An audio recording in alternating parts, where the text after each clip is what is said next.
Number 6. Rei Ayanami, Neon Genesis Evangelion, Tokyo 3. A synthetic city shielding the remnants of humanity from extinction-level threats. Somewhere in its steel veins, a girl sits silently in an apartment that smells like blood and antiseptic.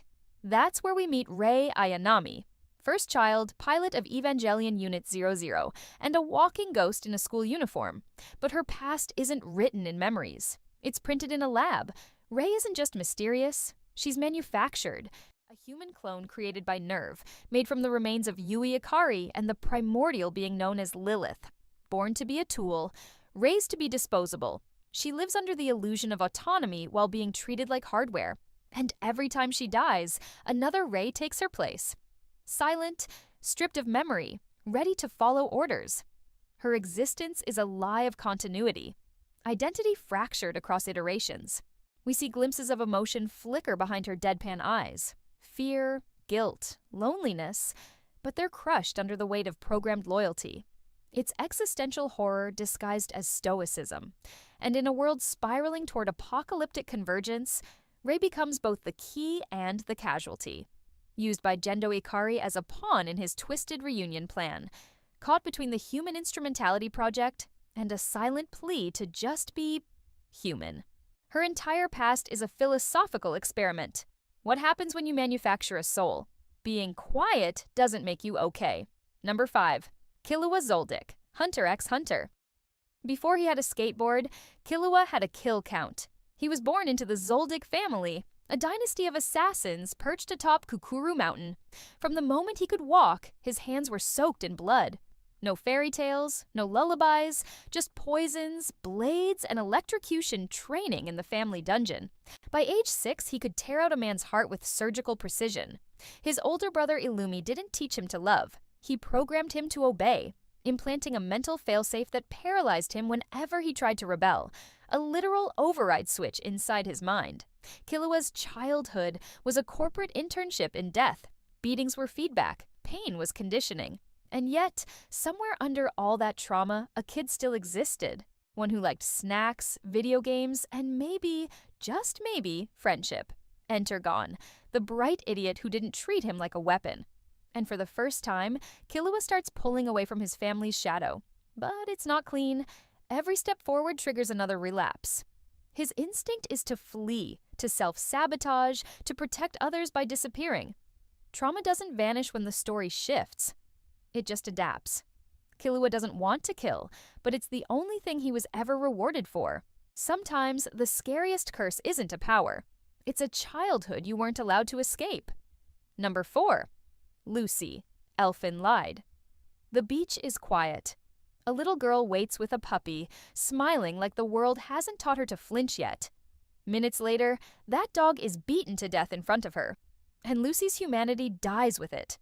Born as a Diclonius, a mutant with invisible arms called vectors and a pair of horns, Lucy was marked from birth, hated, feared, isolated. Her orphanage treated her like an infection. Classmates called her a freak. And when that one fragile bond, the only creature that loved her unconditionally, was taken from her for sport, something inside her cracked loud enough to echo through the entire series. From there, Lucy's story is a descent. She becomes a killer not out of instinct, but retaliation. Every act of violence she commits is an echo of the violence done to her. And the more she's punished for existing, the more she leans into the monster they said she was. Captured by the government, she's experimented on like an animal, tortured, dehumanized. Her mind fractures into two identities. Lucy, the vengeful, brutal vector wielder, and you, a blank slate, childlike and helpless.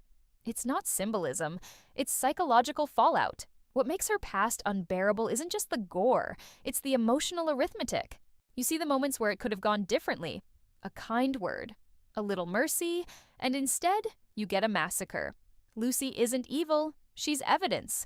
One act of cruelty birthed a lifetime of violence. Number 3, Thorfinn Karlsefni, Vinland Saga. The year is 1002. England is a battlefield, and Thorfinn is just a boy when he watches his father, Thors, a warrior who chose peace, murdered in front of him by mercenaries. That's the moment the world ends for him, and something far colder takes its place. Thorfinn hitches himself to Askeladd, the very man who orchestrated the ambush. Not for justice, not for closure, for revenge. He follows him for over a decade, fighting in Viking wars, executing raids, racking up bodies, all to earn the right to duel him. Again and again, he fails. Again and again, he bleeds for the privilege of vengeance.